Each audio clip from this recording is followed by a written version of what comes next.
Hi, welcome to NAS Educational Academy of Excellence.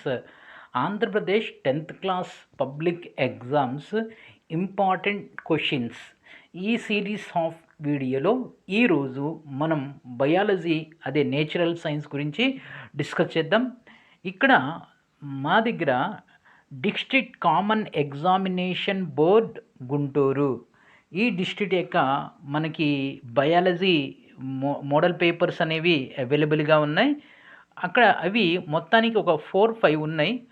దాంట్లో ఈ వీడియోలో ఒక 2 మోడల్ పేపర్స్ని తీసుకొని మనం డిస్కస్ చేద్దాం. ఇవి 10 మార్క్స్ మాత్రమే. ఇవి 10 మార్క్స్ పేపర్ మాత్రమే. సో కాబట్టి 2 పేపర్స్ని మనం ఇవాళ చూద్దాం. బయాలజీ ఆల్రెడీ ఈ బయాలజీకి సంబంధించి ఎస్ఎస్సి బోర్డు స్వయంగా రిలీజ్ చేసిన 2 model papers 50 marks full 50 marks 2 model papers చేయడం జరిగింది.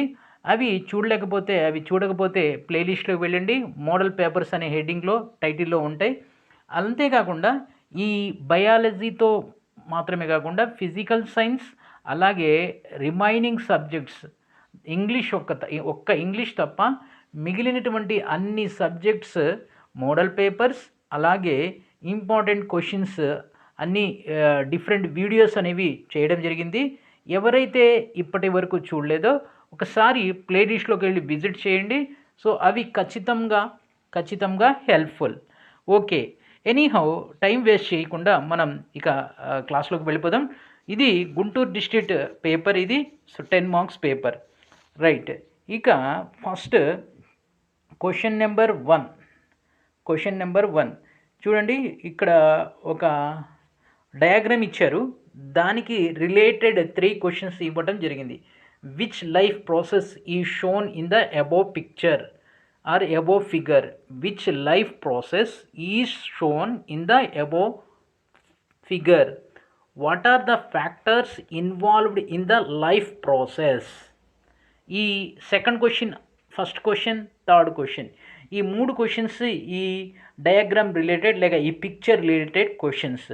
థర్డ్ క్వశ్చన్ చూసినట్లయితే write the balanced equation which is suitable for this figure. Write the balanced equation which is suitable for this figure. So ఇవి జనరల్గా ఇలాంటి questions అనేవి 2 ఇస్తారు, 2 మార్క్స్కి ఇవ్వడం జరుగుతుంది. లేకపోతే 4 ఇచ్చేసి 4 మార్క్స్కి ఇవ్వడం జరుగుతుంది. ఎనీహౌ ఓకే, మార్క్స్ అనేవి ఇక్కడ మనకి irrespective of marks we will discuss. Right, next question, ఇది కూడా మనకి పిక్చర్ రిలేటెడ్ క్వశ్చన్స్. ఇది రెండోది ఫస్ట్ 2 కూడా చాలా ఇంపార్టెంట్ అండి. సో ఇక సెకండ్ క్వశ్చన్ చూసినట్లయితే write down the aim of the above shown experiment. ఈ ఎక్స్పెరిమెంట్ యొక్క ఎయిమ్ ఏంటో రాయమంటున్నారు. Write down the aim of the above experiment. Next వచ్చేసి రెండోది list out the apparatus required to do the activity. List out the apparatus required to do the activity. Next వచ్చేసి third one question. Okay, third one, what procedure you followed while doing this activity in your school laboratory? What procedure, ఇది మొత్తం application based questions. What procedure you followed while doing this activity in your school laboratory? Next వచ్చేసి related to same picture. Next question వచ్చేసి why we should keep the plant in dark room for a week days before performing this experiment? Why should we keep the plant in the dark room for a week days before performing this experiment? ఇది fourth question. Next అనేది ఇది కూడా application oriented question. మనకి physical science, biological science or natural సైన్స్లో ఎన్ఎస్లో అదే బయాలజీలో ఎక్కువ application based questions వస్తూ ఉంటాయి. ఫస్ట్ 2 కూడా అప్లికేషన్ బేస్డ్ క్వశ్చన్స్. ఈ క్వశ్చన్స్కి ఆన్సర్ చేయండి, చాలా ఇంపార్టెంట్. ఇక 3వ క్వశ్చన్ చూద్దాం. Sharada wanted to prove that oxygen is liberated during the photosynthesis. ఇక్కడ చిన్న చేస్తాను స్క్రీన్. ఓకే ఓకే, ఇంకోసారి చూద్దాం. Question number 3, Sharada wanted to prove that oxygen is liberated during the photosynthesis. You might have conducted this activity in your school laboratory. For Sarada, write the detailed procedure of that experiment. ఏం లేదు, ఈ experiment చేయడానికి ఈ experiment యొక్క detailed process అనేది రాయమంటున్నారు. ఏ experiment? Sharada wanted to prove that oxygen is liberated during photosynthesis.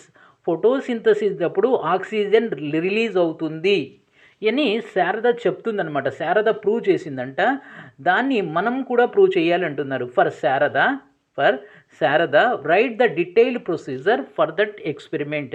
Sharada ఏ విధంగా ఎక్స్పెరిమెంట్ చేసి ఉంటుంది, ఆ ప్రొసీజర్ని స్టెప్ బై స్టెప్గా డీటెయిల్డ్గా రాయమంటున్నారు. నెక్స్ట్ వచ్చేసి క్వశ్చన్ నెంబర్ 4 చూడండి. క్వశ్చన్ నెంబర్ 4 చూడండి. సో ఇక్కడ ఒక I think it is the skin. So ఈ పిక్చర్ ఇచ్చారు.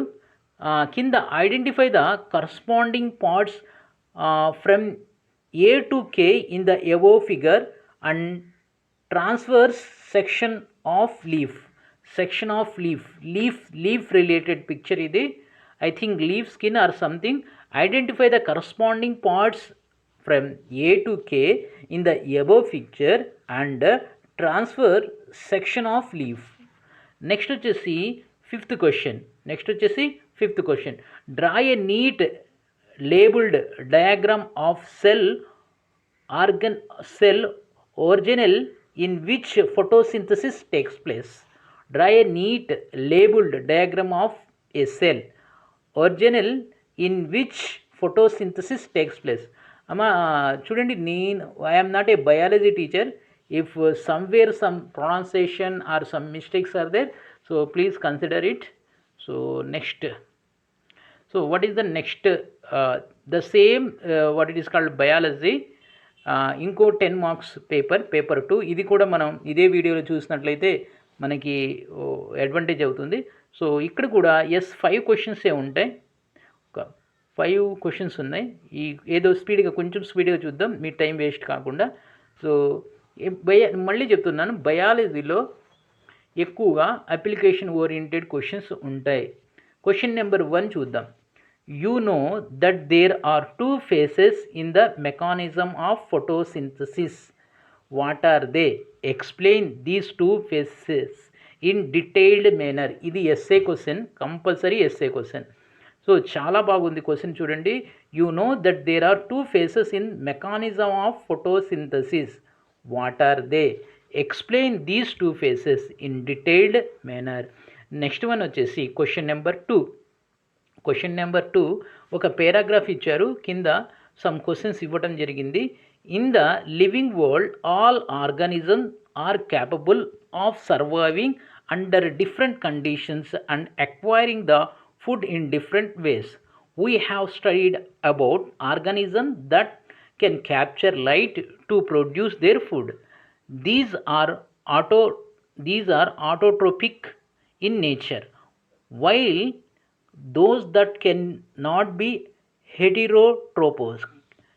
Name the organisms that can capture light to produce their food. Next, question number 2. What do we call the organisms that cannot capture light to produce their food and depend on other organisms for their food? Again, question C. What do we call the organism that cannot produce light to produce their food and depend on other organisms for their food? Question number C. How do amoeba obtain its food? Question number 4. Give 4 examples for parasitic nutrition. Give 4 examples for parasitic nutrition. Next ఒక digestive enzymes table ఇవ్వటం జరిగింది. So ఈ table ఇచ్చేసి కింద questions ఇచ్చారు. కింద questions ఇచ్చారు. ఈ టేబుల్లో మీరు అబ్జర్వ్ చేసినట్లయితే 8 కాలమ్స్ ఉన్నాయి. 5 కాలమ్స్ ఉన్నాయి, 8 రోస్ ఉన్నాయి. కొన్ని ఎంజైమ్స్ ఇక్కడ చూడండి, సీరియల్ నెంబర్ తర్వాత సెకండ్ వన్, ఇక్కడ ఎంజైమ్స్ నేమ్స్ అనేవి ఇచ్చారు. మొత్తం 8 ఎంజైమ్స్ ఇచ్చారు. నెక్స్ట్ చూసినట్లయితే ఈ ఎంజైమ్స్ ఎలా పనిచేస్తాయి, దాని కంప్లీట్ ఇన్ఫర్మేషన్ టేబుల్ మేనర్లో, టేబుల్ ఓరియంటెడ్లో ఇచ్చారు. నెక్స్ట్ వచ్చేసి ఇక్కడ మీకోసం ఒకసారి ఈ టేబుల్ని స్లోగా నేను మూవ్ చేస్తాను, చూడండి.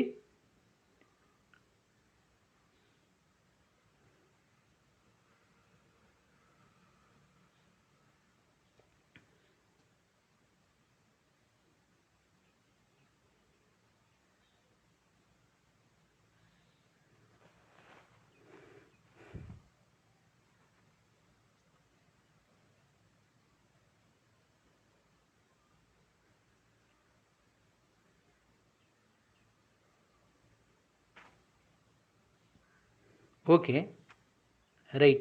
Question number 1, which gland secretes enzymes less digestive juice? Which gland secretes enzyme less digestive juice? Question number 2, note down the enzymes present in pancreatic juice. Note down the enzymes present in pancreatic juice. How can we say the digestion starts in mouth? చాలా చాలా మంచి question ఇది. How can we say the digestion starts in mouth? యాక్చువల్గా ఇక్కడ ఈ third question చూసినట్లయితే ఆ క్వశ్చన్కి మనకి ఆన్సర్ ఇక్కడ టేబుల్లో లేదు, కానీ టేబుల్ మనకి అర్థమైతే ఆన్సర్ అనేది అర్థమవుతుంది. Next question number 4, right the name of the glands present in stomach. Right the name of the glands present in stomach. ఓకేనా? మనం ఈ 2 పేపర్లో కూడా చాలా important information application oriented questions అనేవి చూస్తున్నాం. ఇవి చాలా ఇంపార్టెంట్, దీన్ని నెగ్లెక్ట్ చేయవద్దు.